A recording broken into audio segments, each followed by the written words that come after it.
5, 4, 3, 2, 1, 0.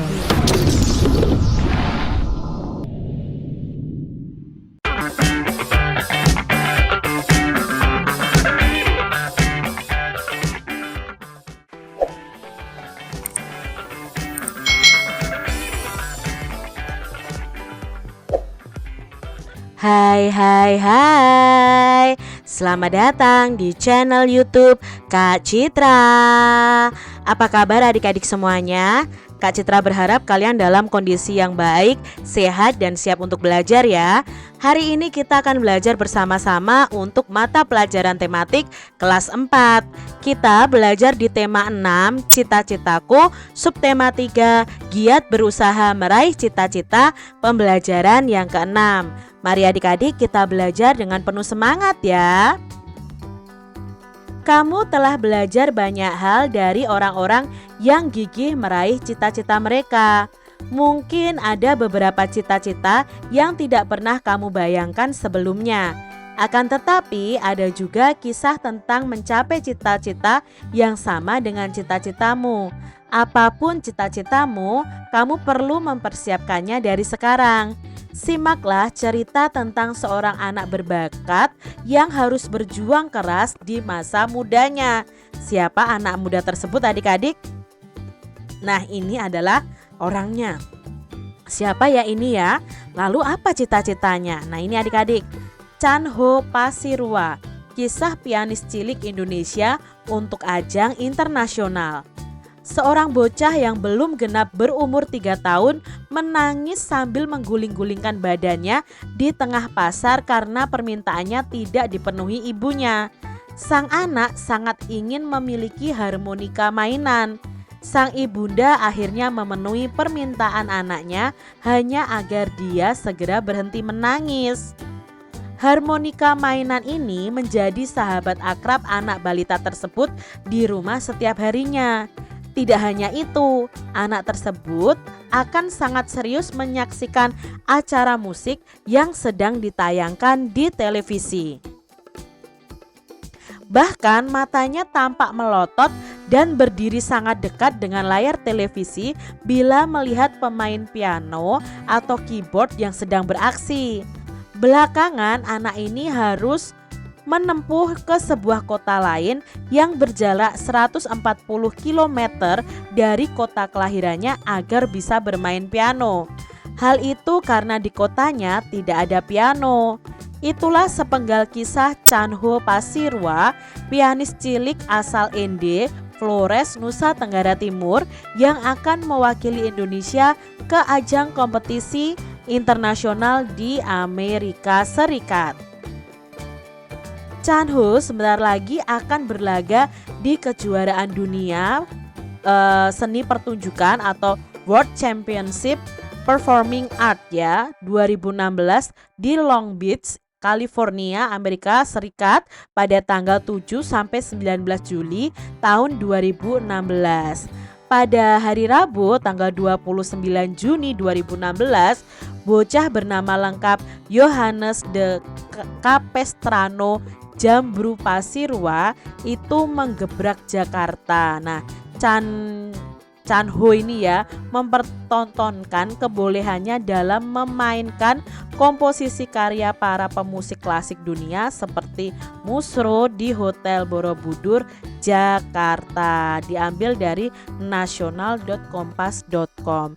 Itu tadi ya kisah tentang Chan Ho, si pianis cilik yang berlaga di internasional adik-adik. Wow, sangat membanggakan sekali ya adik-adik ya. Nah adik-adik, bakat apakah yang dimiliki oleh Chan Ho? Bakat yang dimiliki oleh Chan Ho itu adalah bakat bermain piano. Lalu bagaimana usahanya untuk mencapai cita-citanya tadi?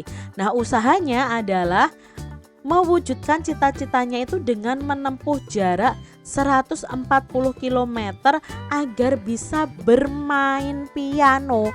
Harus ke kota lain supaya bisa bermain piano.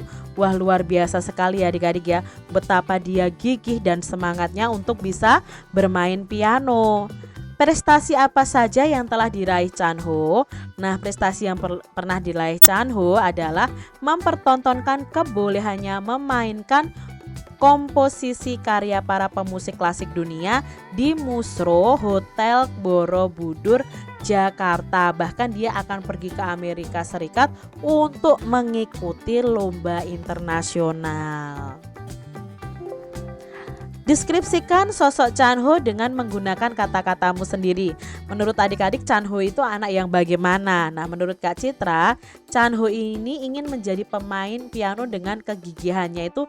Chan Ho mewujudkan impiannya. Nah, Chan Ho, pianis cilik asal ND, akan berlaga di kejuaraan dunia seni pertunjukan tahun 2016 di Long Beach, California, Amerika Serikat. Nah, sebelum mengikuti kejuaraan ini, Chan Ho mempertontonkan kebolehannya di Hotel Borobudur. Dan ternyata Chan Ho ini orangnya gigih, tidak pernah menyerah, dia pantang menyerah adik-adik ya. Dia semangat untuk berlatih, lalu dia bisa mewujudkan apa yang menjadi impiannya. Nah, adik-adik, pada pembelajaran sebelumnya kita sudah belajar mengenai puisi. Coba adik-adik kalian mendeklamasikan salah satu puisi yang kalian sukai. Nah, kalian kan sudah belajar ya bagaimana mendeklamasikan puisi itu harus memperhatikan lafal, memperhatikan intonasi, lalu memperhatikan ekspresi juga saat kita membaca. Pastikan puisimu itu kalau kalian mau menulis puisinya tuh terdiri paling sedikit 2 bait. Nah, pelajari dulu puisinya, pahami isinya, lalu kalian tentukan, oh puisi ini tuh ekspresi wajahnya harus bagaimana. Lalu pelajari juga rima dan irama puisi untuk menentukan jeda dan tekanan. Sudah kita pelajari sebelumnya tentang jeda dan tekanan. Lalu hafalkan puisi itu baris per baris, karena namanya mendeklamasikan itu kan bukan membaca adik-adik. Kalau membaca kan pakai teks, kalau mendeklamasikan itu berarti kita tidak memakai teks. Jadi puisinya sudah menjadi hafalan kita. Nah, deklamasikan beberapa kali untuk memastikan pelafalan, jeda dan tekanannya itu tepat. Nah, pastikan juga ekspresi wajahmu itu sesuai dengan isi dari puisi tersebut. Kalian bisa mendeklamasikan puisi kalian di depan kelas kalian atau di depan keluarga kalian. Coba ya adik-adik ya, karena kita kan selama subtema ini sudah belajar mendeklamasikan puisi. Melakukan kegiatan seni itu memang menyenangkan adik-adik. Kegiatan kesenian membantu kita untuk mengekspresikan perasaan terhadap peristiwa di sekitar kita. Nah, selain seni sastra, seni rupa merupakan salah satu seni yang membantu kita untuk menuangkan gagasan ke dalam bentuk dan bahan yang berbeda. Sebelumnya kita sudah belajar mengenai montase dan kolase. Sekarang kita akan belajar tentang mozaik. Nah, mozaik itu hampir mirip dengan kolase dan montase, tetapi berbeda adik-adik. Nah, ini adalah contoh mozaik. Jadi mozaik adalah pembuatan karya seni rupa 2 atau 3 dimensi yang menggunakan bahan dari kepingan-kepingan yang sengaja dibuat dengan cara dipotong-potong atau sudah dibentuk potongannya ya. Lalu potongan-potongan tersebut kemudian disusun dengan cara ditempelkan pada bidang datar menggunakan lem. Nah, kepingan benda-benda itu contohnya adalah kepingan pecahan keramik, potongan kaca, potongan kertas, potongan daun, dan potongan kayu. Untuk membuat garis yang membatasi ruangan atau bidang digunakan tempelan-tempelan yang berbeda warnanya. Ini adalah contoh mozaik. Jadi mozaik ini itu berasal dari kepingan-kepingan yang memang sengaja dipotong-potong. Ini kan memakai kertas, contoh dari Kak Citra. Bisa juga memakai pecahan keramik adik-adik. Potongan kaca pun juga bisa. Nah, ini karya mozaik. Nah, mozaik ini dibuat dari bahan-bahan yang sifatnya itu lembaran atau kepingan yang kemudian ditempel pada bidang datar sehingga akan membentuk sebuah gambar. Adik-adik bisa praktekkan ya di rumah kalian masing-masing. Langkah-langkahnya membuat mozaik itu kalian siapkan dulu alat dan bahannya. Contohnya di sini ada kertas origami atau kertas koran atau majalah bekas, dan biji-bijian juga bisa. Lem, pensil, penghapus, lalu kertas gambar, gunting atau pelubang kertas. Nah, buatlah sketsanya dulu atau gambar polanya dulu di buku gambar sesuai keinginan kalian. Contohnya di sini adalah gambar bunga, adik-adik. Nah, setelah itu potonglah kertas tersebut menjadi potongan-potongan kecil. Kertas lipat tadi kamu potong menjadi kecil-kecil, kemudian tempelkan satu persatu potongan kertas yang sudah disiapkan tadi pada sketsa atau gambar pola tadi. Ya, kalian bisa menggunakan alat bantu berupa jarum atau benda runcing lainnya. Tutupilah pola secara menyeluruh dengan kertas warna-warni sesuai dengan keinginanmu. Bisa seperti ini ya adik-adik ya. Kalian bisa guntingi kertasnya atau pakai pelubang kertas itu juga bisa adik-adik. Nanti kertasnya akan berbentuk lingkaran-lingkaran kecil, itu juga bisa. Tinggal kalian tempel-tempelkan saja. Nah, itu tadi cara membuat mozaik yang bisa kalian praktekkan di rumah.